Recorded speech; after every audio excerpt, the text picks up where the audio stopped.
নারায়ণগঞ্জের ২৫০০ উপজেলার সমাজ কল্যাণ বাজারে মহান স্বাধীনতার ঘোষক শহীদ রাষ্ট্রপতি জিয়াউর রহমানের ৮৯তম জন্মদিন উপলক্ষে আয়োজন করা হয় মিলাদ ও দোয়া মাহফিল।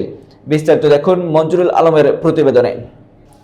নারায়ণগঞ্জ জেলার ২৫০০ উপজেলার সমাজ কল্যাণ বাজারে বিএনপির প্রতিষ্ঠাতা ও স্বাধীনতার ঘোষক শহীদ রাষ্ট্রপতি জিয়াউর রহমানের ৮৯তম জন্মবার্ষিকী উপলক্ষে শনিবার দোয়া ও মিলাদ মাহফিল অনুষ্ঠিত হয়। অনুষ্ঠানে প্রধান অতিথি হিসেবে উপস্থিত ছিলেন বিএনপির সহ সাংগঠনিক সম্পাদক জনাব নজরুল ইসলাম আজাদ। বিশেষ অতিথি ছিলেন নারায়ণগঞ্জ জেলা বিএনপির সাবেক যুগ্ম আহ্বায়ক লুৎফর রহমান আব্দু এবং ২৫০০ উপজেলা যুবদলের সাবেক সিনিয়র যুগ্ম আহ্বায়ক জনাব আসাদুজ্জামান আসাদ। সভাপতিত্ব করেন ২৫০০ উপজেলা যুবদলের সভাপতি জনাব খোরশেদ আলম ভূঁইয়া এবং সঞ্চালনায় ছিলেন সাতগ্রাম যুবদলের সভাপতি জনাব রেজাউল করিম।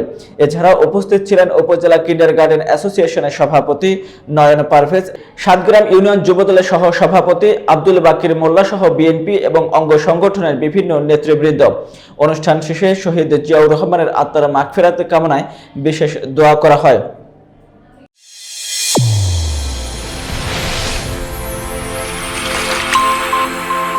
চ্যানেল A1 হৃদয়ের স্পন্দন।